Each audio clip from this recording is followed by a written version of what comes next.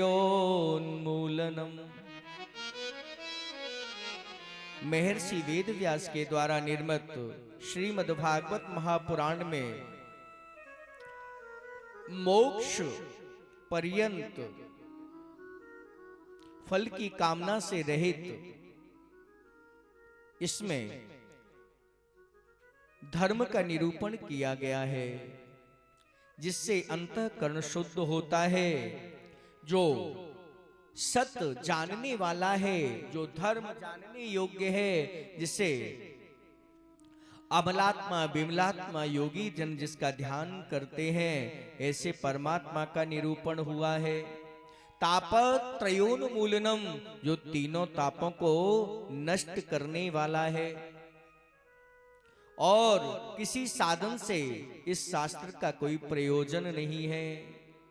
और आप सोच रहे होंगे, ये जो भागवत महापुराण है वो बड़ा सुंदर है। क्यों कि आपने देखा होगा, आप किसी बगीचे में जाओ, चाहे अमरूद का हो, चाहे आम का हो, चाहे बेर का हो, अगर उस वृक्ष पर तोता बैठ जाए और किसी फल को अगर वो अपनी चोंच लगा दे तो वो फल बड़ा ही सबसे ज्यादा मीठा और स्वादिष्ट होता है। ऐसे ही ये जो भागवत आप श्रवण कर रहे हैं, सुखदेव रूपी तोते के मुख से सुखदेव जी तोते के स्वरूप में, और उन्होंने इसमें चोंच लगा दी है, तो ये और रसीला बन गया है।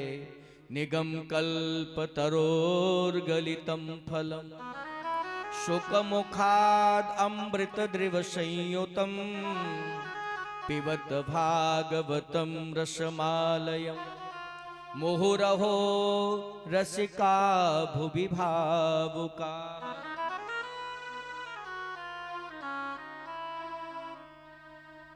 निगम कल्प तरोर, आपने देखा होगा कि हमारे यहां इस सनातन धर्म को किसी ने प्रकट नहीं किया, ये शाश्वत है। हमारे यहां वेदों के द्वारा, वेदों से उपनिषद पुराण शास्त्र आदि इत्यादि सनई सनई आगे उनका विस्तार होता रहा, लेकिन सबसे जो मूल में है वो हमारे वेद हैं। हमारे यहाँ 4 वेद है, ऋग्वेद, सामवेद, यजुर्वेद और अथर्ववेद। 4 वेद हैं। तो निगम कल्प तरोर गलितम फलम, वेद क्या है? भागवत जो शास्त्र है, तो निगम कहते हैं वेद को। वेद रूपी जो वृक्ष है, निगम कल्प तरोर गलितम फलम, उसका जो पका हुआ महापुराण है। शुक मुखाद अमृत द्रव संयुतम, और शुक रूपी तोते की चोंच लगने से ये अमृत द्रव संयुतम, अमृत के समान हो गया है। पिबत भागवतम रसमालयम, पिबत भागवतम रसमालयम, और इस चोंच लगने से इसमें केवल ये रसामृत हो गया है, और इस रसामृत का पान करना है। इस रसामृत को पान करने के लिए हमारे पास पात्र क्या है? हमारे जीवन में भगवान ने बड़ी सुंदर हमारी रचना की है। हमारे जो कान हैं, कान रूपी दोने में इस अमृत, भागवत रूपी अमृत का पान करना है, और इसका अंतःकरण को शुद्ध करना है। अब आप सोच रहे होंगे कि व्यास जी अपने मनमानी बात करते हैं। अरे कोई रस होता है तो वो मुंह से पिया जाता है, कहीं कान से थोड़े पिया जाता है। अरे भैया, रस होता है वो वास्तव में मुंह से पिया जाता है। तो यहाँ व्यास जी को शृणुतः भागवतम रसमालयम ऐसा बोलना चाहिए। देखिए, ये भागवत से हमारा अंतःकरण पवित्र होता है।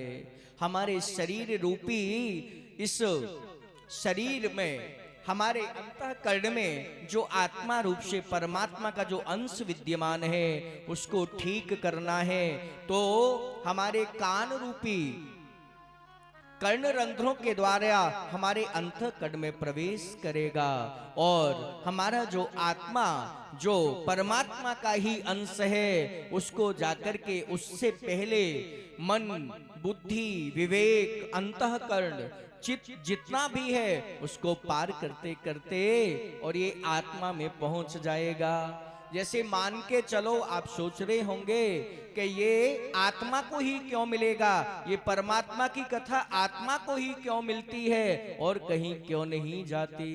आप देख रहे होंगे अभी आप, ये छत है, इसके ऊपर बारिश का जल गिर जाए तो जल पता है कहां जाता है, जल का काम है पाताल में जाना। वो ऊपर से नीचे आता जाएगा, जितना उसे नीचे स्थान मिलता चला जाएगा। जैसे आपके पास में ये सरोवर है, सारा जल इकट्ठा होकर के इसमें एकत्रित हो जाएगा। ऐसे ही हम परमात्मा के अंशीभूत हैं, हम जीवात्मा हैं। परमात्मा की जब कथा श्रवण करते हैं कर्ण रंध्रों के द्वारा, तो वो हमारे अंतःकरण में प्रविष्ट होती है। चित्तम समाश्रयेत, हमारे चित्त में जाकर के प्रवेश कर जाती है और मेरे गोविंद की झांकी का दर्शन होने लगता है। बोलिए गोविंद भगवान की जय हो। ऐसे पिबत भागवतम रसमालयम मुहुरहो रसिका भुवि भावुकाः। जो वैष्णव जन होते हैं, जो केवल शरीर धारण तो करते हैं लेकिन केवल परमात्मा की प्राप्ति के लिए करते हैं, ऐसे जो रसिका भुवि भावुकाः, ऐसे जो भक्त जन हैं, उनको अपने कर्ण रंध्रों के द्वारा अपने अंतःकरण में कथा का प्रवेश कराना चाहिए और यहाँ से जाकर के खर्राटे मार करके सोना नहीं चाहिए। यहाँ से जाकर के आपने क्या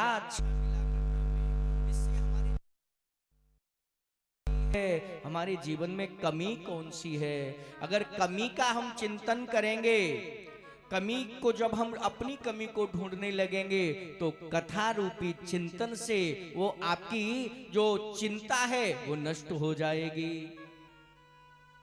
कि नैम से निमष क्षेत्रे ऋषय शौनकादयः शत्रम स्वर्गाय लोकाय सहस्र सममासत। एक बार देवताओं के, अब यहां से कल हमने भागवत के महात्म्य की चर्चा की और अभी हमने भागवत की चर्चा की है। अब यहां से कथा प्रारंभ होने जा रही है। एक बार एक सुंदर पुण्यमय क्षेत्र है जिसे नैमिषारण्य कहते हैं। वहां पर नैमिषारण्य क्षेत्र में जैसे इस सुरैया ग्राम में जितने भी भक्त लोग हैं वो जल्दी आ गए हैं। कुछ लोग अभी आने की सोच रहे होंगे, कुछ आ तो गए हैं लेकिन मन अभी उनका घर पे लगा हुआ है। कुछ लोग मन में विचार कर रहे होंगे कि अरे मेरी सहेली मिल गई है, इनसे बात कर लो, कथा तो सुनी लेंगे। और भगवान बड़ी कृपा करते हैं। ये जो साड़ी वाली होती है ना, धोती, इनका घूंघट एक साइड से किया और अपनी सहेली से बात करने लग जाते हैं। कथा में ये सब नहीं करना चाहिए। क्यों? कि हम अपना जो कीमती समय दे रहे हैं, ये हमारा कीमती जो समय है, इस समय का हम सदुपयोग करें। और सदुपयोग कब होगा? जब मन को यहां रखेंगे। प्रेजेंट बॉडी और एब्सेंट माइंड। अगर आपका मन यहाँ नहीं है, केवल आपकी यहाँ बॉडी है, तो केवल मान के चलो कि बारिश हो रही है और आपका जो पात्र है वो उल्टा रखा हुआ है, तो वो गीला तो होगा लेकिन उस पात्र में जल नहीं ठहरेगा। जल कब ठहरेगा? जब पात्र आपका सीधा होगा। पात्र सीधा कब होगा? अरे ये हमारा शरीर भी पात्र है, इसमें अगर आप ज्यादा जल भरना चाहते हो ना, तो ठीक से बैठना सीख लो। हमारा जो शरीर होता है, इस शरीर में और 7 चक्र होते हैं। मूलाधार, मणिपूरक, स्वाधिष्ठान, अनाहत, विशुद्धि, आज्ञा और शेषधार चक्र, 7 चक्र होते हैं। जब हम टेढ़े मेढ़े होकर के बैठते हैं तो हमारी कुंडली, जो रीढ़ की हड्डी जब टेढ़ी रहती है तो हमारे शरीर में से एक रस बनता है। वो रस ऐसा बनता है कि जब हमारी रीढ़ की हड्डी सीधी होती है तो नीचे हमारी कुंडलिनी होती है, जहां से हमारे शरीर में 3 प्रकार की नाड़ियां चलती हैं, जिसे इडा, पिंगला और सुषुम्ना बोलते हैं। जब हम रीढ़ की हड्डी को सीधा करके बैठते हैं तो वो जो हमारे अंदर जो ऊर्जा प्रवाहित होती है वो उस कुंडलिनी को मिलती है, तो वो जागृत होती है और वो ठीक होती है। हमारे शरीर में कोई रोग नहीं होता है। अगर आप शरीर को निरोग रखना चाहते हैं तो बैठना ठीक से सीख लो।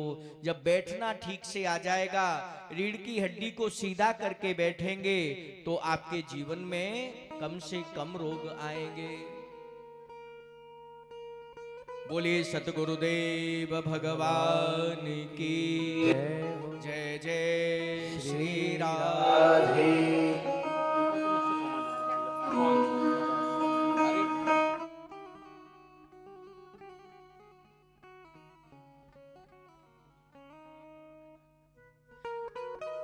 एकदा तु मुनयः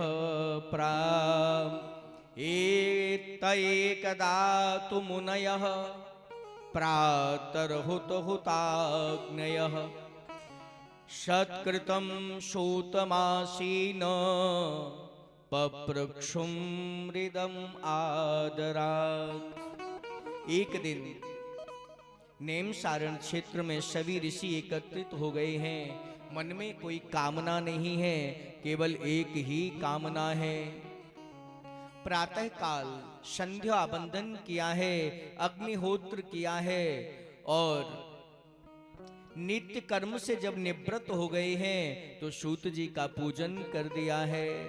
उनको सुंदर ऊंचे आसन पर बिठा दिया है और हाथ जोड़ करके शौनकादि ऋषियों ने प्रश्न किया है कि त्वया खलु पुराणानि सेतिहासानि चानघ आख्यातान्यपधीतानि धर्मशास्त्राणि यान्युत। सूत जी के चरणों में वंदन किया है और शौनकादि ऋषि कहने लगे, त्वया खलु पुराणानि इतिहासानि चानघ।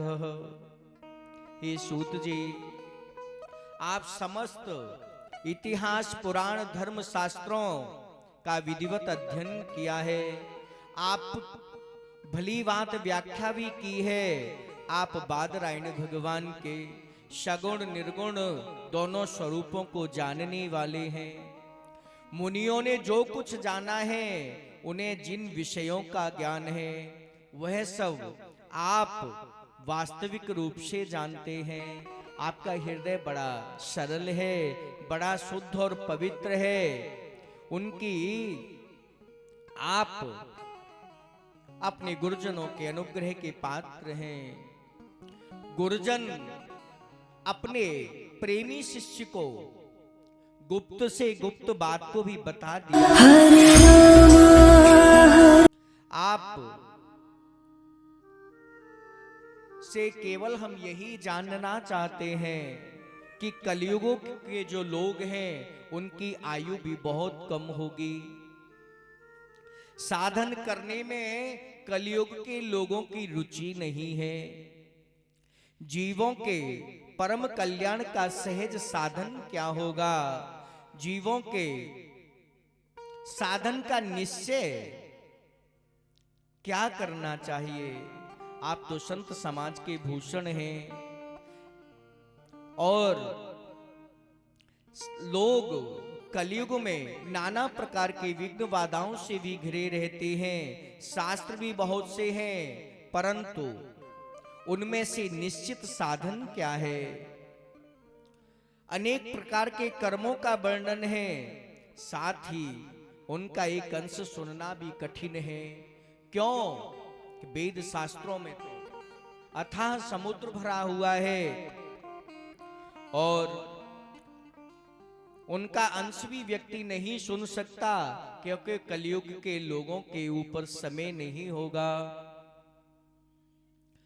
इसीलिए हम आपसे जानना चाहते हैं कि प्राणियों के परम कल्याण के लिए श्रद्धालुओं को सुनाइए, जिससे हमारे अंतःकरण की शुद्धि प्राप्त हो जाए। हे सूत जी, आप तो सब कुछ जानते हैं। श्री कृष्ण वसुदेव की धर्म पत्नी देवकी के गर्भ से क्या करने की इच्छा से अवतीर्ण हुए हैं। यहाँ पर शौनक आदर्शी सूत जी से प्रश्न कर रहे हैं और वो कहना पूछना चाहते हैं। इस शौनक आदर्शी कह रहे हैं, हे सूत जी, हमें बताने की कृपा करें। भगवान के मंगलमय नाम का उच्चारण कर लें तो व्यक्ति उसी क्षण मुक्त हो जाएगा, क्योंकि भगवान से व्यक्ति डरता रहता है। हे सूत जी, शांत मुनिजन भगवान के श्री चरणों की शरण में निवास करते हैं, अतएव उनके स्पर्श मात्र से संसार के जीव तुरंत पवित्र हो जाते हैं। जैसे गंगा जल का सेवन बहुत दिनों तक किया जाए तो व्यक्ति के जीवन में कई पवित्रता आती है। उन भगवान की कलिमलहारी पवित्र यश, भला आत्मशुद्धि की इच्छा वाला ऐसा कौन सा मनुष्य होगा जो श्रवण नहीं करे। हे सूत जी, आप सर्वसमर्थवान हैं। आप योग माया से स्वच्छंद लीला करते हैं। आप हरि के कितने अवतार हुए और उन अवतारों में कितने श्रेष्ठ अवतार हुए, और हमारे जीवन में हमें क्या करना चाहिए, किन देवताओं की पूजा करनी चाहिए। भगवान श्री कृष्ण अपने को छुपाए हुए थे। ऐसा जब कलयुग आएगा तो लोग भ्रमित हो जाएंगे कि हमें क्या करना चाहिए।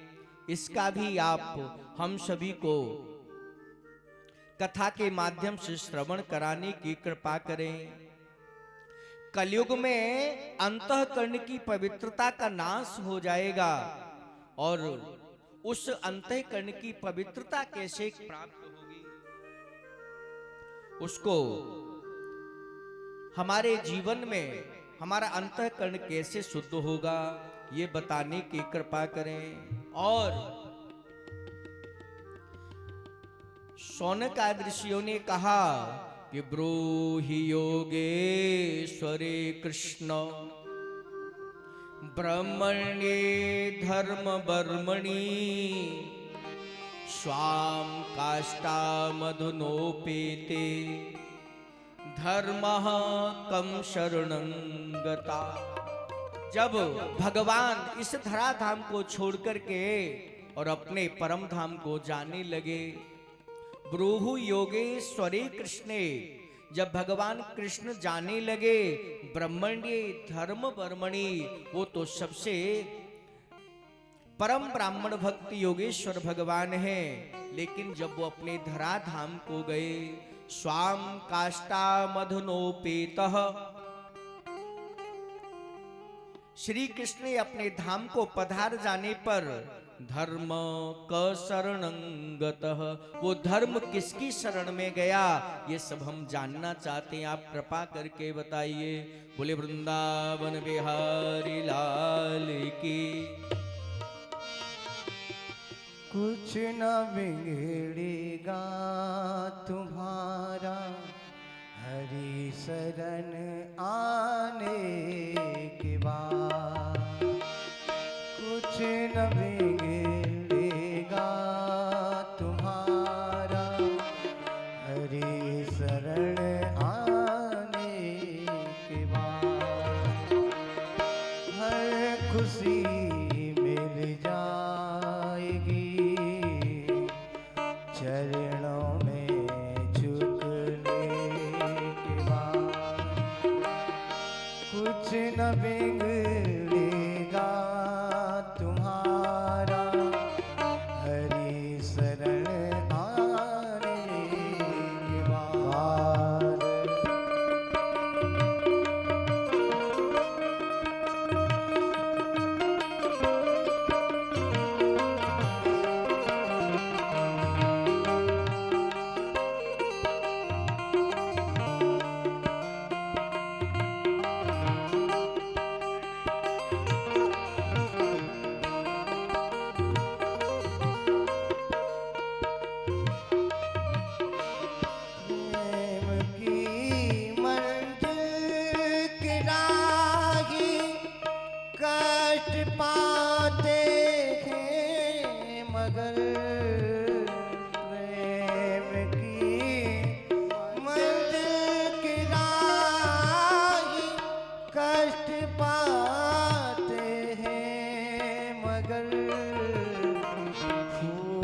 ऐसा वृक्ष पर आने के बाद कुछ न बिगड़ेगा तुम्हारा, हरि शरण आने के बाद, हरि शरण आने के बाद, हरि शरण आने के बाद।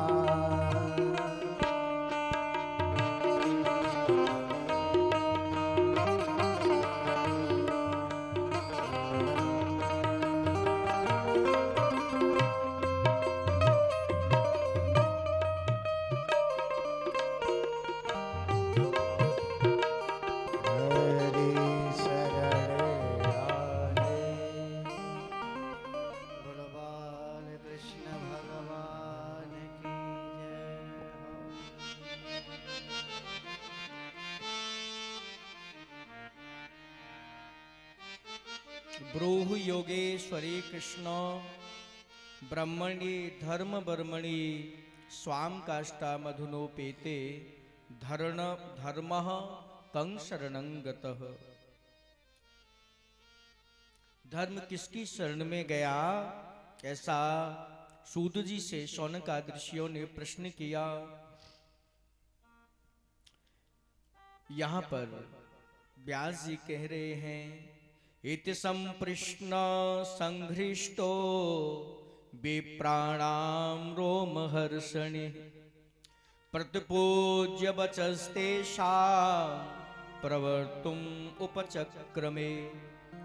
शौनकादि ऋषि ब्रह्मवादी ऋषियों के ये जब प्रश्न सूत जी ने श्रवण किए हैं, उन्होंने मंगल में शौनकादि ऋषियों का अभिनंदन किया है और कहा है, सूत जी ने आपने मुझसे जब प्रश्न किया है तो इस भागवत पुराण के कहने वाले परम सुखदेव भगवान के मैं चरणों में वंदन करना चाहता हूं। यम प्रव्रजंतमनुपेतमपेत कृत्यम द्वैपायनो विरह कातरया जुहाव पुत्रेति तन्मयतया तरवोऽभिनेदो तं सर्वभूत हृदयं मुनिमानतोऽस्मि। यहाँ सुखदेव जी बड़े वीतरागी संत हैं। जब कोई कथा आरंभ होती है तो एक बार कैलाश पर्वत पर माता पार्वती के साथ भोलेनाथ विराजमान हुए हैं और उनसे कहा गया, भोले बाबा से, बोले बाबा बड़ी शांति के साथ में वहां पार्वती से चर्चा चल रही है। संत नारद आए हैं। संत नारद ने आकर के प्रणाम किया है और माँ से चुपचाप कहा, बोले माँ क्या चर्चा चल रही है? बोले अरे पुत्र नारद, तुम तो जानते हो भोले बाबा तो इतने भोले हैं कि सब कुछ बता देते हैं, अपने मन में कोई दुराब नहीं रखते हैं। तो बोले आपको पता होगा माता, वो जो भगवान अपने गले में जो मुंडों की माला धारण किए हुए हैं, वो मुंड किसके हैं आपको जानकारी होगी। भोले बाबा को प्रणाम किया है। नारद जी उधर से निकल गए। माता ने कहा, बोले स्वामी आपने बताया नहीं कभी, आप मुझसे इतना प्रेम करते हैं कि ये माला किसकी धारण की है? भोले बाबा ने कहा, देवी यही तो प्रेम की मेरी सबसे ज्यादा मैं प्रेम करता हूं, उसकी यही निशानी है मुंडों की माला। बोले जब आपका जन्म होता है और जब आपकी मृत्यु हो जाती है तो आपके शरीर के उस मुंड को मैं माला में धारण कर लेता हूं। उन्होंने कहा मेरे इतने जन्म हो गए, आप इतनी बड़ी माला पहने हुए हैं और आपके और मेरे इतने जन्म हुए, आपका कोई जन्म ही नहीं हुआ। बोले देवी मैंने कुछ नहीं, मैंने तो भगवान की कथा का रसामृत का पान कर लिया है, जिसे अमर कथा कहते हैं। एक दिन भोले बाबा से जब कहा, मां पार्वती को कथा श्रवण कराने लगे और भोले बाबा ने कहा, बोले देवी मैं भगवान का ध्यान करते हुए कथा कहता हूं और मुझे आभास कराते रहना, तुमको कहीं निद्रा देवी नहीं आ जाए, तो ऊहू ऊहू का शब्द बोलते रहना। एक दिन किशोरी राधा रानी अपने गौलोक धाम में बैठे हुए हैं, सुखदेव जी आए हैं, उनसे कहा, बोले सुखदेव तुम हमारी कथा का, भक्ति का प्रचार प्रसार करने के लिए और धराधाम पर चले जाओ। जो शुक रूपी, जो शुक का पक्षी शुकी है, उसका एक विगलित अंडा पड़ा हुआ है। भोले बाबा उसी कैलाश क्षेत्र में मां पार्वती को कथा श्रवण करा रहे हैं। जब समय हुआ, एक दिन निकला, 2 दिन और अनवरत कथा चल रही है। माता पार्वती को निद्रा आने लगी। इतने दिन में जो शुक पक्षी का जो विगलित अंडा पड़ा हुआ था, उसमें से सुखदेव जी का प्रादुर्भाव हो गया। उन्होंने कहा, अगर मैंने ऊहू की आवाज नहीं लगाई तो भोले बाबा कथा को बंद कर देंगे। और जैसे मां पार्वती कर रही थी, वैसे ही ऊहू ऊहू सुख पक्षी करने लगा। जब इस प्रकार से किया है, बहुत समय आया, जोर से भगवान ने जयकारा लगाया, बोलिए बाल कृष्ण भगवान की जय हो। उसमें से माता पार्वती की निद्रा भंग हो गई और पूछने लगी, बोले स्वामी मुझे तो निद्रा देवी ने घेर लिया था, मैं तो आगे कई दिन कथा हो गए, मुझे तो विस्मृति नहीं है। बोले देवी जब तुम सो गई तो ये ऊहू की आवाज कहां से आ रही थी? क्योंकि वहां सुनने वाला कोई नहीं था। भगवान ने अपना त्रिशूल छोड़ दिया, सारा जंगल खाली पड़ा हुआ था। तो बोले आवाज कहां से आई? भोले बाबा ने हाथ में त्रिशूल लिया, आगे आगे सुख पक्षी दौड़ रहा है, पीछे पीछे भोले बाबा चले जा रहे हैं। व्यास की जो पत्नी ही है, वो अपने ऊपर केशों को सुखा रही हैं। सामने से सुख पक्षी आया, उनको झमाई आई है और उनके गर्भ में वो सुख पक्षी प्रवेश कर गया। पीछे से भोले बाबा आए, आसन लगाया है और कहने लगे, बोले हमारा चोर आपके घर में प्रवेश कर गया है। व्यास जी ने कहा, बोले भोले बाबा आप ये तो बताओ कि इसने चोरी क्या की है? बोले अरे इसने कथा को चोरी से श्रवण किया है। भोले बाबा से कहा कि आपकी कथा क्या करती है? बोले वो कथा तो अमर कर देती है। बोले बाबा अब ये तो अमर हो गई, आप मार नहीं सकते। भोले बाबा वापस आए हैं। अमृत है हरि नाम जगत में, अमृत है हरि नाम जगत में, इसे छोड़ विष पीना क्या? हरि नाम नहीं तो जीना, हरि नाम नहीं तो जीना क्या? हरि नाम नहीं तो जीना क्या? हरि नाम नहीं तो जीना क्या? वो अमृत है हरि नाम जगत में, अमृत है हरि नाम भजन में, अमृत है हरि नाम जगत में, इसे छोड़ विष पीना क्या? हरि नाम नहीं तो जीना क्या? हरि नाम नहीं तो जीना क्या? तालियों की सेवा करते होंगे सभी। श्री राधे जय हो।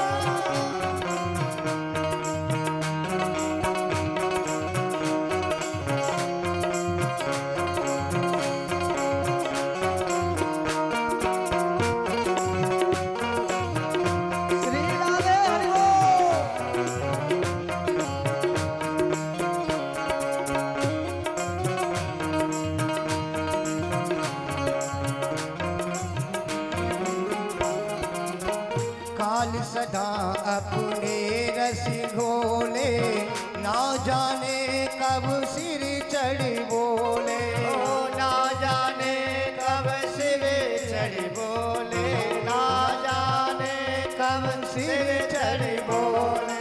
काल सदा अपने रस डोले, ना जाने कब सिर चढ़ बोले, ना जाने कब सिर चढ़ बोले, ना जाने कब सिर चढ़ बोले। हरि का नाम जपो निस्वासर, हरि का नाम जपो निस्वासर, हरि का नाम जपो निस्वासर, इसमें ज्ञान वरीना क्या, हरि नाम नहीं तो जीना क्या, हरि नाम नहीं तो जीना क्या। राधे राधे।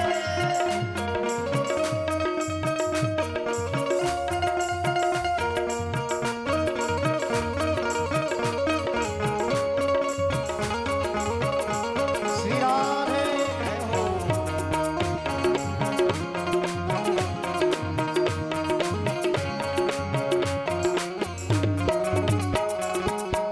तीरथ है हरि नाम हमारा, फिर क्यों फिरता मारा मारा, फिर क्यों फिरता मारा मारा, फिर क्यों फिरता मारा मारा।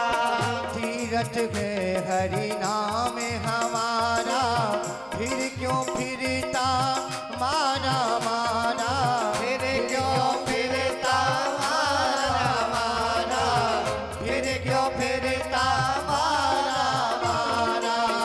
अंत समय हरि नाम जपे जबे, अंत समय हरि नाम जपे जब, अंत समय हरि नाम जपे जबे, अंत समय हरि नाम जपे जब, तो काशी और मदीना क्या, हरि नाम नहीं तो दीना क्या, हरि नाम नहीं तो जीना क्या, हरि नाम नहीं तो जीना क्या।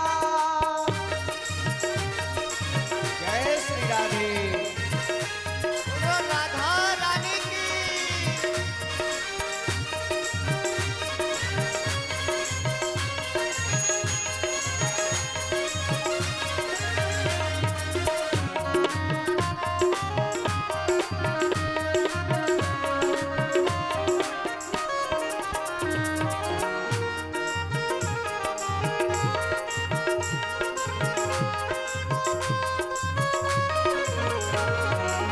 खुद से कर ले संगत अच्छी, इससे बात ये बन जाए अच्छी, प्रभु से कर ले संगत अच्छी, इससे बात ये बन जाए अच्छी, इससे बात ये बन जाए अच्छी। देख पड़ी रह जाए यहीं पर, ओ देह पड़ी रह जाए यहीं पर, देख पड़ी रह जाए यहीं पर, देह पड़ी रह जाए यहीं पर। फिर कुंडल और नगीना क्या, हरि नाम नहीं तो दीना क्या, हरि नाम नहीं तो दीना क्या। अमृत है हरि नाम जगत में, अमृत है हरि नाम जगत में, अमृत है हरि नाम जगत में, अमृत है हरि नाम जगत में।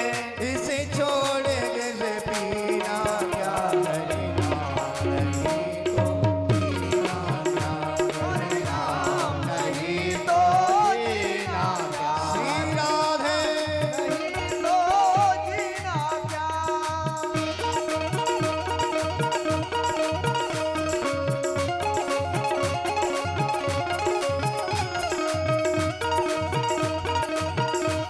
तालियों की सेवा करते हुए मस्ती के साथ श्री राधे।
बोले भागवत भगवान की। सुखदेव भगवान ने यही किया है, छोटे से पक्षी का स्वरूप धारण करके और माँ बिटका देवी के गर्भ में प्रवेश कर गए हैं। भोले बाबा ने सोचा अब मेरी कथा सुन ली है, ये अमर हो गए हैं, अब मार कोई नहीं सकता, लौट करके आए हैं। बहुत समय हो गया, अब तो व्यास जी की जो पत्नी बिटका देवी हैं उनके गर्भ में से और जो आवाज आती है भगवान नाम स्मरण की आवाज आती है।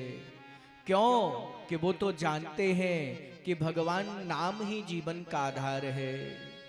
वेद मंत्रों की ध्वनि जब निकलने लगी, व्यास जी ने आकर के कहा, बोले तुम कौन हो, गर्भ से बाहर आओ। सुखदेव जी ने मना कर दिया, बोले मैं गर्भ से बाहर नहीं आऊंगा, अगर गर्भ से बाहर आया तो आपकी जो माया है, मम माया दुरत्यया, आपकी माया मुझे घेर लेगी। मुझे तो केवल भगवत प्राप्ति के लिए ही भगवान का भजन और साधन करना है और मुझे कुछ नहीं करना है।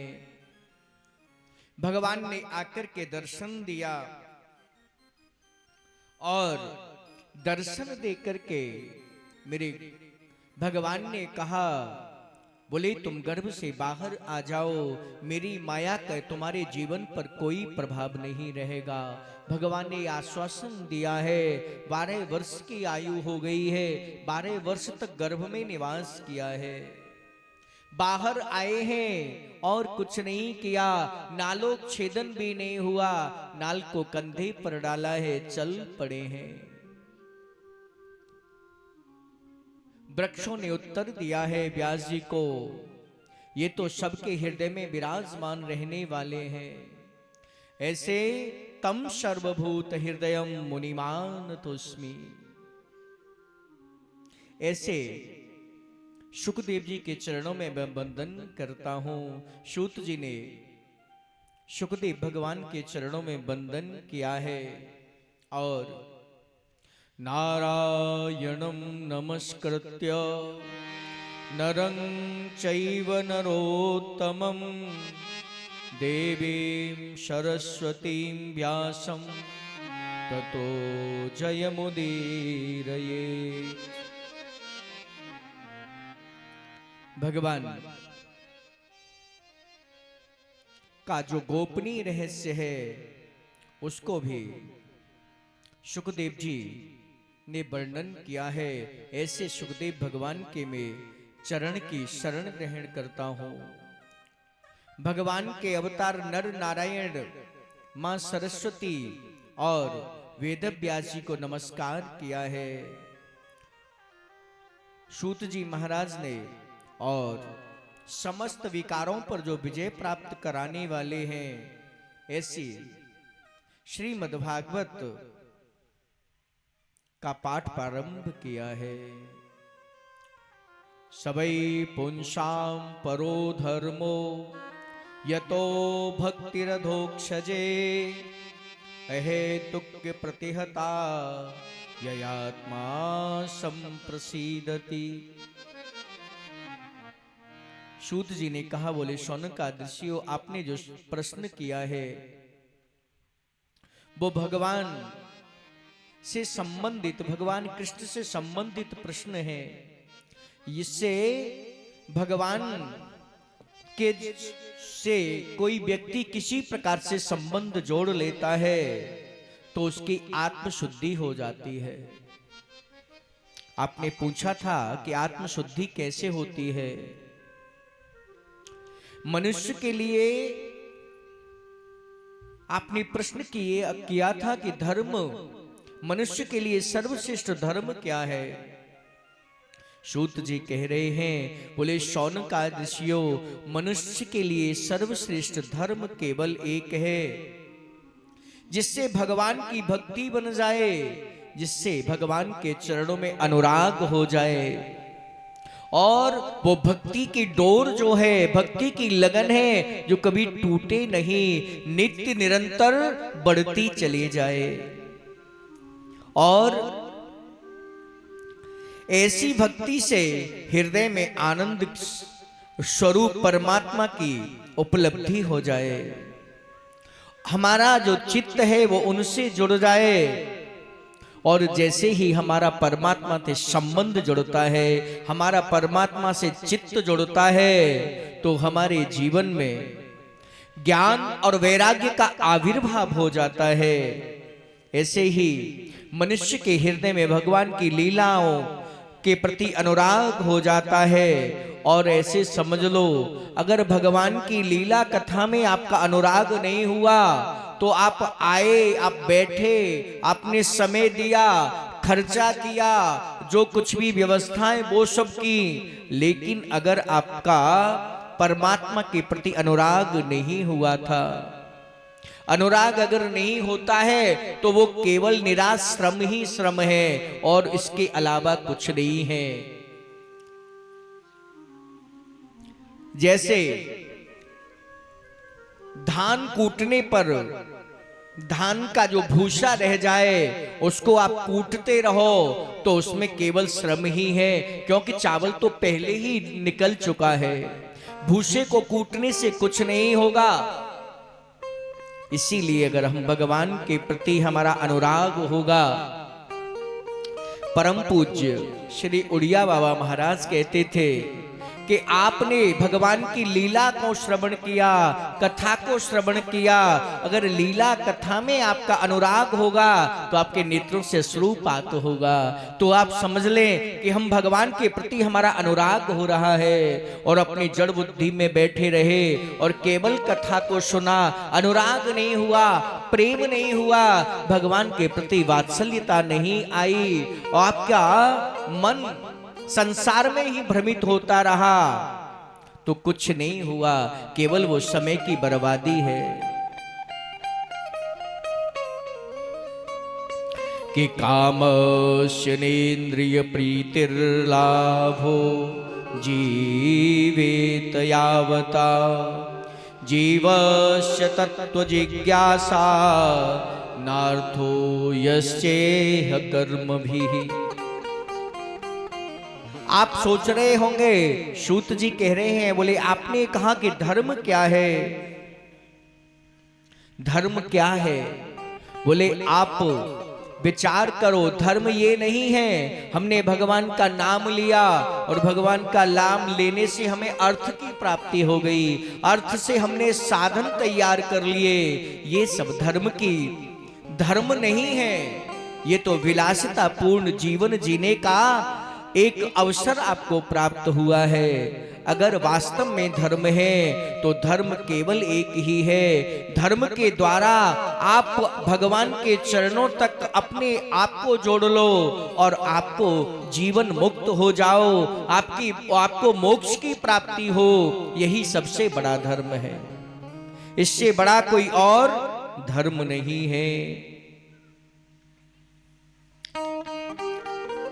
भगवान से सच्चिदानंद ज्ञान का कोई भगवान को तत्व कहते हैं, किसी को ब्रह्म, कोई परमात्मा, कोई भगवान, इनके नाम से पुकारते हैं। और श्रद्धालु जो मुनिजन हैं, भागवत श्रवण के प्राप्त से ज्ञान, आपने कहा हमको श्रवण क्या करना चाहिए? सूत जी कहते हैं, बोले शौनकादि ऋषियों, भगवान की कथा को श्रवण करना चाहिए, जिससे ज्ञान, वैराग्य और भक्ति अपने हृदय में उस परम तत्व परमात्मा का अनुभव करते हैं। शौनकादि ऋषियों, यही कारण है अपने वर्णाश्रम के अनुसार प्रत्येक व्यक्ति को धर्म का अनुष्ठान करना चाहिए। धर्म अनुष्ठान से ही पूर्ण सिद्धि इसी में है। हम किसी भी, चाहे हम ब्रह्मचारी हैं, चाहे हम गृहस्थ हैं, चाहे हम वानप्रस्थ हैं, चाहे हम सन्यासी हैं, हम कोई भी हैं, चाहे हम ब्राह्मण हैं, चाहे हम शरीरधारी कोई भी हो सकते हैं, लेकिन सिद्ध अगर आप अपने आप को धन्य करना चाहते हैं तो केवल एक ही कार्य है, ऐसा धर्म अनुष्ठान करना चाहिए जिससे भगवान प्रसन्न हो जाएं। अगर आपने भगवान को प्रसन्नता, संसार के लोगों को प्रसन्न किया तो आप संसारी होंगे। अगर आपने भगवान को प्रसन्न किया तो आप परमात्मा के अंशीभूत होंगे, क्योंकि आप जो हैं, आप जिससे अपने आप को जोड़ेंगे वही आपको प्राप्त होगा। तो आप भगवान के अंश हैं, आप जीवात्मा हैं और भगवान परमात्मा है। हम जब जीवात्मा अपने आप को परमात्मा से जोड़ते हैं तो हमारा जीवन धन्य हो जाता है, क्योंकि हमारा जो ये संसार में हम जो रहते हैं, जो हमारे जाने कितने जन्मों के हमारे चित्त के ऊपर गांठ पड़ी हुई है। विचारवान पुरुष उस गांठ को हम कैसे काट सकते हैं? उस गांठने को, जो जन्म जन्मांतर की गांठ हमारे लगी हुई है, जो हम परमात्मा से दूर हैं, भटके हुए हैं, संसार सागर में हम बार बार कामनाएं करते हैं, फिर भी भगवान के होते हुए हम भगवान से दूर रह जाते हैं। तो यानी हमारे और भगवान के बीच में कोई गांठ है। अविद्या की, माया की ये जो गांठ है, इसको अगर आप दूर करना चाहते हैं तो अविद्या और माया की गांठ को काटने के लिए भगवान का नाम स्मरण करना, भजन करना, भजन रूपी तलवार से उस गांठ को काटा जा सकता है, और दूसरा कोई साधन नहीं है। बोले भक्तवत्सल भगवान की जय। शृण्वतां स्वकथा कृष्ण पुण्य श्रवण कीर्तन हिरध्यंथोस्तहि भद्राणि विधनोतु सुरहेशताम्। भगवान के जो श्री कृष्ण के जिसमें हमारा अनुराग है, उस देव की जब हम कथा सुनते हैं, कथा सुनने वालों के हृदय में एक आकार बनता है, और जब वो आकार हमारे अंतर हृदय में बनता है तो हमारी जो जन्म जन्मांतर की पड़ी हुई कलुषित वासनाएं हैं वो नष्ट होने लगती हैं। जैसे गुरु के द्वारा जब हमको ज्ञान कराया जाता है तो हमारे जीवन में जो अंधकार रूपी शत्रु है वो नष्ट हो जाता है। ऐसे ही हमारे जब अंतर हृदय में भगवान विराजते हैं, उनकी कथाओं को श्रवण करते हैं, कीर्तन करते हैं, निरध्यासन करते हैं, चिंतन करते हैं, तो उससे हमारे अंतर हृदय में एक भगवान की आकृति बनती है, एक झांकी बनने लगती है। जैसे ही झांकी बनती है तो अविद्या जो वासनाएं हैं वो नष्ट होते हुए चली जाती हैं।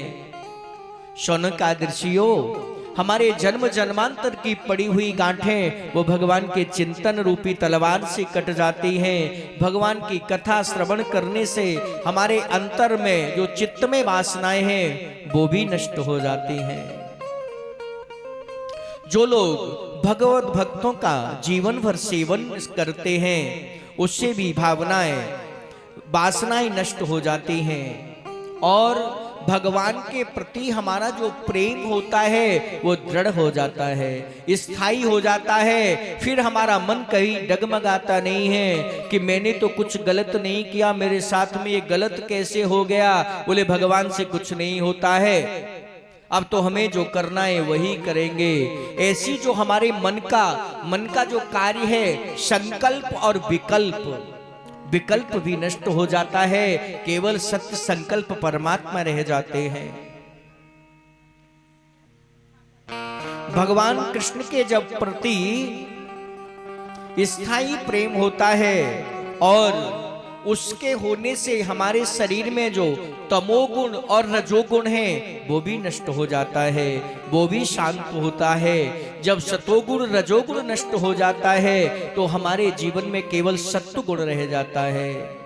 जब हमारे जीवन में सत्वगुण स्थित हो जाता है तो सत्वगुण रहते ही हमारा जो मन है वो निर्मल हो जाता है। भगवान तो यही कहते हैं, मुझे छल छिद्र अच्छा नहीं लगता, मुझे तो केवल प्रेम अच्छा लगता है। जिस व्यक्ति का मन निर्मल हो जाता है वो व्यक्ति अच्छा लगता है। कपट द्वेष पूर्ण वाला व्यक्ति मुझे अच्छा नहीं लगता। तुलसीदास बाबा भी कहते हैं, निर्मल मन जन सो मोहि पावा, निर्मल मन जन सो मोहि पावा, मोहे कपट छल छिद्र न भावा, मोहे कपट छल छिद्र न भावा, मोहे कपट छल छिद्र न भावा। श्री राम जय राम जय जय राम, श्री राम जय राम जय जय राम, श्री राम जय जय राम। मोहि कपट छल छिद्र न भावा।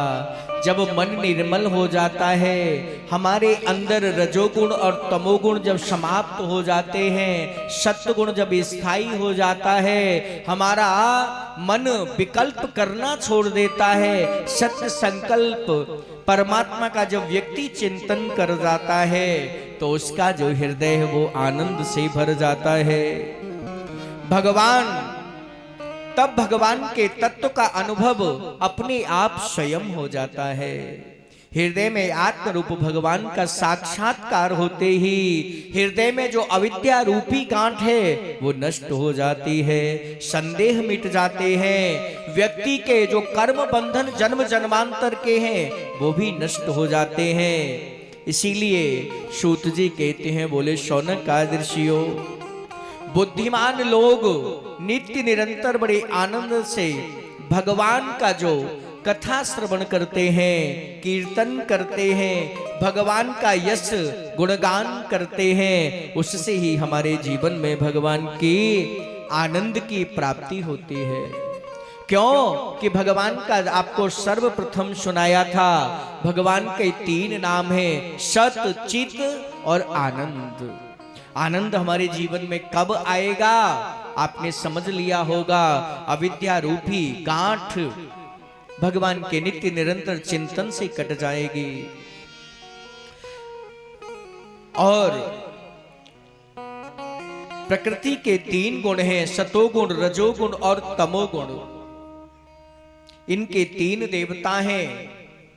सत्वगुण जो प्रधान है वो भगवान विष्णु हैं, रजोगुण के जो प्रधान देवता हैं वो ब्रह्मा जी हैं, तमोगुण के जो प्रधान देवता हैं वो भगवान शंकर हैं। ये तीनों मनुष्यों का कल्याण करने के लिए अपने अपने गुणों का धारण करते हैं। लेकिन भैया अगर हमारा कल्याण होगा तो रजोगुण तमोगुण की जब निवृत्ति होगी, जब सत्वगुण आएगा तभी हमारा कल्याण होगा। इसीलिए सतोगुण के जो देवता हैं वो भगवान कृष्ण हैं, भगवान विष्णु, भगवान नारायण हैं। बोले नारायण भगवान की जय। इस प्रकार से।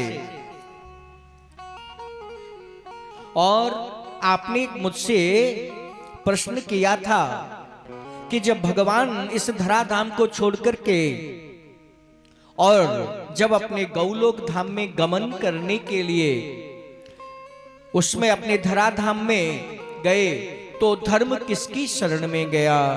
धर्म कम शरणं गता। धर्म किसकी शरण में गया? सूत जी कहते हैं, बोले शौनक ऋषियों, जब भगवान अपने इस धराधाम को छोड़कर के अपने गौलोक में जाने लगे, उद्धव जी वहां आए। उद्धव जी के द्वारा कहा गया, बोले हे उद्धव, अब उद्धव ने प्रश्न किया, बोले गुरुदेव आप जा रहे हैं, अब हमारा कैसे काम चलेगा, हमारा जीवन किसके आश्रित रहेगा। तो उनके देखते देखते अपने भगवान के शरीर से दिव्य तेज निकला और वो दिव्य तेज भागवत में समाहित हो गया। बोले मैं जा रहा हूं धराधाम को छोड़ करके, मेरा ही ये स्वरूप भागवत महापुराण है। बोले भागवत भगवान की जय। और सुखदेव जी कहते हैं कि तुमने प्रश्न किया था कि भगवान के कितने अवतार हैं। भगवान के जग्रहे पौरुषम रूपम भगवान महदादिभि शंभूत षोडश कलमादौ आदौ लोकस शिक्षया। भगवान को जब लोकों के निर्माण की इच्छा हुई तो भगवान ने महतत्व आदि से निष्पन्न एक महापुरुष ग्रहण किया। उसमें 10 इंद्रियाएं हैं, एक मन है और 5 महाभूत हैं। ये 16 कलाएं हैं। उनके कारण भगवान जल में शयन करते हुए योग निद्रा का विस्तार किया है। नाभि सरोवर से कमल प्रकट हुआ। भगवान ने उससे प्रजापतियों के अधिपति ब्रह्मा जी प्रकट हुए और ब्रह्मा जी उत्पन्न हुए। भगवान के अंग प्रत्यंग में ही समस्त लोगों की कल्पना की गई है। योग लीला से भगवान हजारों पैर हैं, हजारों जंघाएं हैं। वेद मंत्र में शुक्ल यजुर्वेद में आता है हरि ओम मां सहस्र से रेखा पुरुखः सहस्राक्षः सहस्रपात शभो मिगुं सर्वतस्प्रत्वा त्यतिष्ठ दशांगुलं मां। भगवान के हजारों सहस्र शीर्षा पुरुखः सहस्राक्षः, हजारों हाथे हैं, हजारों सिर हैं, हजारों नेत्र हैं। भगवान के जो भी नेत्र हैं वो हजारों में हैं। इसीलिए भगवान एतन् नानावताराणां निधानं बीजमव्ययम् यस्या सांसेन सृज्यन्ते देवतीर्यं नरादयः। भगवान को जब एको अहम बहुश्यामी की इच्छा हुई, भगवान का नाम है नारायण। नार कहते हैं जल को, ओ अयन कहते हैं मकान को या घर को। जो नारायण जिसका जल के ऊपर घर बना हुआ है वही नारायण है। सैवं प्रथमं देवः कौमारं सर्गमास्थित चचार दुश्चरं ब्रह्मा ब्रह्मचर्यमखंडितम्। सूत जी कहते हैं, बोले शौनकादिशियों, उन्हीं प्रभु ने सबसे पहले कौमार सर्ग में सनक, सनंदन, सनातन और सनत कुमार इन 4 ब्राह्मणों के रूप में भगवान ने अवतार ग्रहण किया। और इस अवतार में सनत कुमारों ने, चारों भाइयों ने ब्रह्मचर्य का पालन किया है। दूसरे में भगवान ने 12 रूप धारण किया है। हिरण्याक्ष पृथ्वी को लेकर के रसातल में चला गया तो हिरण्याक्ष के द्वारा पृथ्वी को लाई करके आए हैं और 12 रूप धारण किया है और पृथ्वी को स्थापित किया है। तीसरा भगवान का जो अवतार है वो देवर्षि नारद के रूप में हुआ, जो भगवान की कथा और नाम संकीर्तन करते हैं। भगवान का चौथा अवतार नर और नारायण के रूप में हुआ, जिन्होंने अति दुस्तर तप किया है। पंचमः कपिलो नाम शीदेश काल विप्लुतम प्रोवाच सुरये सांख्यम तत्वग्राम विनिर्णयम। पांचवें में भगवान ने कपिल के रूप में अवतार धारण किया है और सांख्य शास्त्र के लिए उन्होंने रचना की है। षष्ठे अत्रेरपत्यत्वं व्रतः प्राप्तोऽनुसूयया। माता अनुसुईया के द्वारा ब्रह्मा विष्णु और महेश तीनों के अंश से एक बालक पैदा हुआ जिनको दत्तात्रेय बोलते हैं। वो भगवान के छठवें अवतार हैं। रुचि के आकुति और रुचि के द्वारा और यज्ञ की पत्नी से भगवान ने अवतार धारण किया है और स्वयंभू मनु मनवंतर की रक्षा भी की है। राजा नाभि की पत्नी मेरु देव से ऋषभ भगवान 8वें अवतार धारण किया है और परमहंसों का मार्ग उन्होंने अपनाया है। ऋषियों की प्रार्थना में 9वीं बार भगवान राजा पृथु के रूप में अवतीर्ण हुए हैं। ये शौनकादि ऋषियों, उन्होंने राजा पृथु ने समस्त औषधियों का दोहन किया है। चाक्षुष मंत्र में जब सारी त्रिलोकी समुद्र में डूब गई, उस मनवंतर में मत्स्य रूप में भगवान ने 10वां अवतार धारण किया है। जब देवता और दैत्यों में संधि हुई, समुद्र मंथन हुआ और वहां 11वां भगवान ने कच्छप रूप में धारण किया है। मंदराचल को अपने पीठ पर स्थापित किया है। 12वें धन्वंतरी भगवान का प्राकट्य हुआ है। 13वें मोहिनी अवतार धारण किया है और दैत्यों को मोहित करके देवताओं को अमृत पिलाया है। 14वें अवतार में भगवान ने नरसिंह रूप धारण किया है और अपने नखों से दैत्यराज हिरण्यकशिपु की छाती को फाड़ करके विदीर्ण कर दिया है। प्रहलाद का राज्याभिषेक किया है। पंचदशम वामनकम कृत्वा गादध्वरं बले पदत्रययाचमानः प्रत्यदोस्ति त्रिविष्टपम। 15वीं बार वामन रूप में भगवान ने प्राकट्य हुआ है। बलि के यज्ञ में गए हैं, बलि से संकल्प कराया है। तीन पैर पृथ्वी को मांगा है, सारा भूमंडल का राज्य ले लिया है। ततः सप्तदशे जात सत्यवत्या पराशरा चक्रे वेद तरो शाखा दृष्टा पुंसोल्पमेधसः।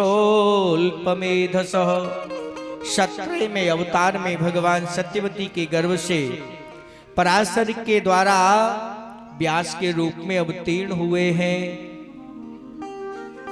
और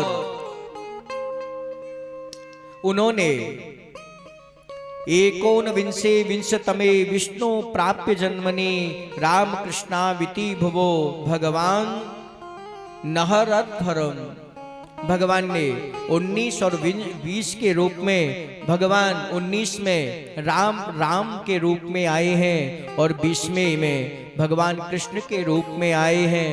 बोलिए श्री कृष्ण भगवान की जय हो। आगे चल करके और भगवान जब कलयुग का अंत समीप होगा, प्रायः लोग लुटेरे होंगे। विष्णु यश नाम के ब्राह्मण के घर में कल की रूप में भगवान अवतार धारण करेंगे।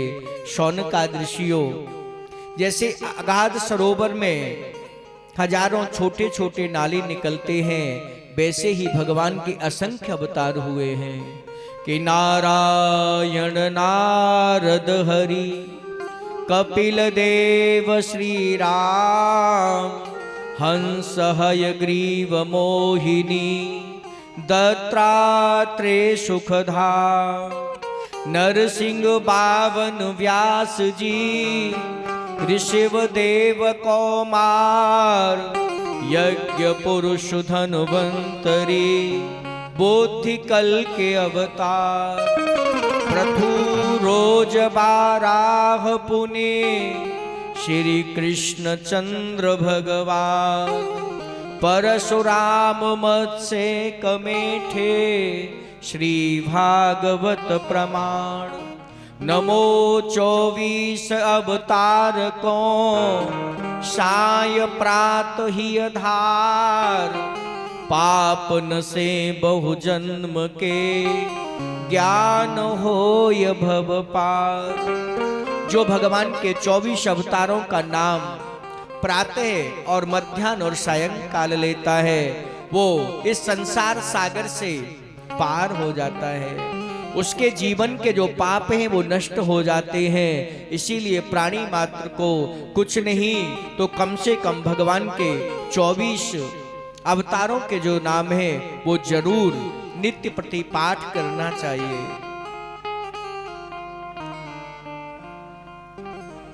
कि इते प्रवाण संस्तूय मुनीनां दीर्घ सत्रिणां वृद्ध कुलपति सूतम बृहवच्च शौनको ब्रवीत।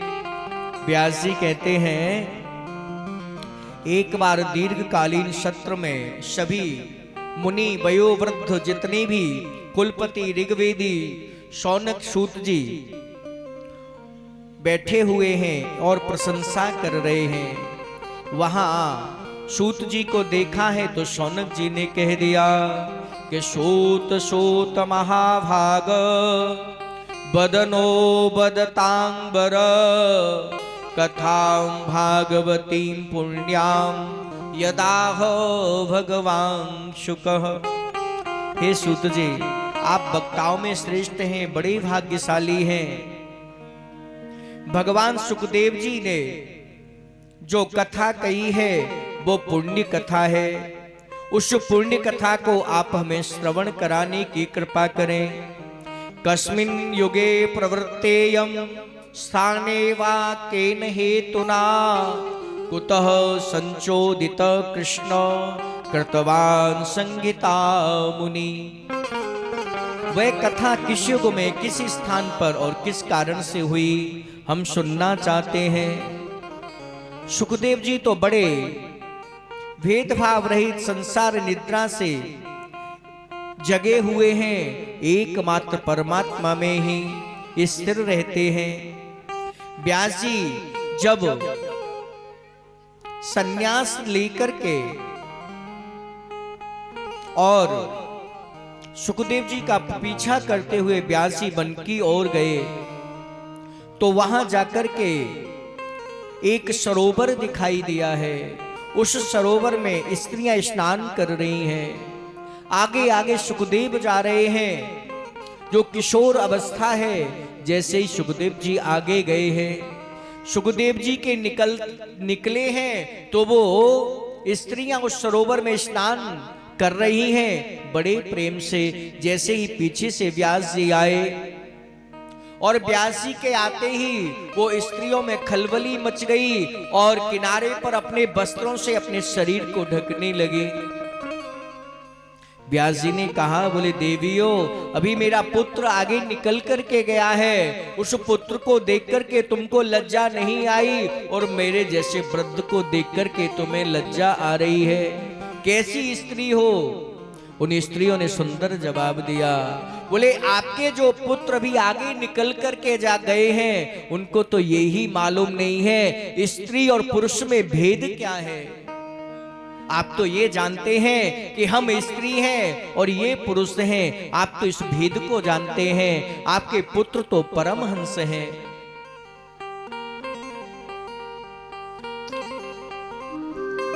एक बार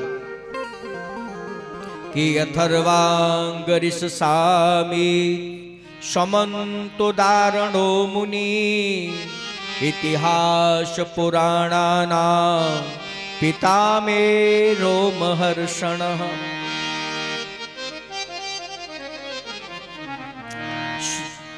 सूत जी कहते हैं, बोले शौनकादि ऋषियों, एक दिन आकाश मार्ग से विचरते हुए नारद जी जा रहे हैं। सामने से व्यास जी दिखाई दिए हैं और जैसे ही नारद जी को व्यास जी दिखाई दिए हैं, लेकिन व्यास जी का जो चेहरा है वो मलिन है, उदास जान पड़ते हैं। व्यास जी को देखा है और उन्होंने, नारद जी ने कहा, आपका मुखमंडल मलिन क्यों है, आपके चेहरे पर उदासी का भाव क्यों है।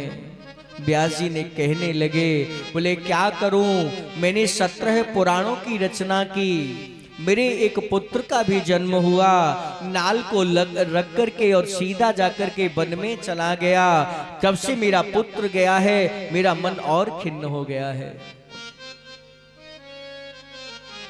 बोले अब क्या करूं, अवस्था भी मेरी ऐसी हो गई है कि बहुत ज्यादा कुछ उपाय भी नहीं हो सकता, मुझे क्या करना चाहिए।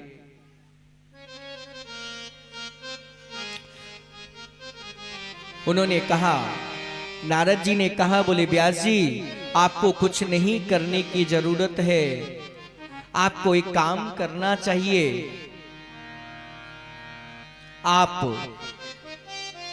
आपने अभी तक जो पुराणों की रचना की है, उन पुराणों की रचना में आपने सब कुछ लिखा है, लेकिन हम एक बात आपसे कहना चाहते हैं, जिस व्यक्ति को जल पीने की आदत है, वो जाकर के किसी भी जलाशय के पास में जाएगा और जाकर के अपनी प्यास को बुझा लेगा, लेकिन जो परमहंस रूपी हंस है, जिनको मोती चुगने की आदत है, वो इस संसार के सागर में कैसे मोती चुगेगा। उसके लिए आपने क्या लिखा है, ऐसे परमहंसों के लिए क्या लिखा है, जो केवल ज्ञान, भक्ति और वैराग्य, इसके सिवा जिनके जीवन में कोई आकांक्षा नहीं है, ऐसे संत महापुरुषों के लिए, ऐसे परमहंस योगियों के लिए आपने क्या लिखा है। व्यास जी ने कहा, तो मुझे क्या करना चाहिए। कित एव वेदा दुर्मर्धे धार्यन्ते पुरुषैर्यथा, एवं चकार भगवान व्यास कृपणवत्सलः। इसमें बोले आप एकांत में बैठ करके आपने अपने जीवन में जो कुछ भी किया है वो सब बहुत अच्छा है, लेकिन अपने जीवन में संत के चरणार बिंदों में बैठकर के शरण ग्रहण जरूर करनी चाहिए। व्यास जी ने कहा, बोले नारद जी आप कह रहे हैं ये बात तो ठीक है, लेकिन संत की चरणों का आश्रय प्राप्त किया है, अगर ऐसी कोई कथा है तो हमको जरूर श्रवण कराइए। आप संत की महिमा का बहुत ज्यादा वर्णन कर रहे हैं। नारद जी ने कहा, बोले देखो दूसरों की बात क्या बताऊं, मैं अपने स्वयं की बात बताता हूं। सूत जी कहते हैं, बोले शौनकादि ऋषियों कि पाराशर्य महाभाग भवत कचिदयात्मना परितुष्यति शरीर आत्मा मानस एव वा। सुख पूर्वक सूत जी कहते हैं, बैठे हुए देवर्षि नारद ने मुस्कुरा करके और इस प्रकार से जब व्यास जी से कहा, व्यास जी ने कहा ये आख्यान हमें जरूर सुनाइए। तो नारद जी कहने लगे, यथा धर्मादयश्चार्था मुनिवर्यानुकीर्तिता न तथा वासुदेवस्य महिमा ह्यानुवर्णितः। व्यास जी आपने भगवान के निर्मल यश गान करके और संतों के चरणों की शरणागति ग्रहण करके मेरे जीवन में भी ऐसा ही हुआ। मैं पूर्व जन्म में एक दासी पुत्र था। मेरे जन्म होने के बाद में मेरे पिता की मृत्यु हो गई। मेरे मां के पास लालन पालन पोषण करने के मेरे योग्य भी कोई व्यवस्था नहीं थी। मेरी मां गई, सब संतों के पास में गई, वहां जाकर के कहा तो संत ने कहा, बोले नहीं नहीं, यहां तुम्हारा कोई प्रवेश नहीं है। बोले एक सदगृहस्थ संत के पास में गई, वहां जाकर के मैंने उनसे अनुनय विनय किया। मैंने कहा मुझे कुछ नहीं चाहिए, मुझे कोई धन दौलत नहीं चाहिए, मुझे तो बस आपके सहारे की जरूरत है। मैं आपके घर के सारे कार्य जो भी आप कहेंगे करने के लिए तैयार हूं। बस मुझे इस छोटे से बालक का लालन पालन हो जाए, मैं यही चाहती हूं, और मेरा पेट भर जाए और मुझे कुछ भी नहीं चाहिए। संत नारद कहते हैं, बोले व्यास जी, जब आषाढ़ शुक्ल एकादशी आई तो उस समय संतों का चातुर्मास्य का समय होता है। संत लोग पधारे और उसी कुटिया के पास में आए, और वो प्रतिवर्ष आते हैं। वहां आकर के उन्होंने आसन लगा लिया। चातुर्मास प्रारंभ हो गया।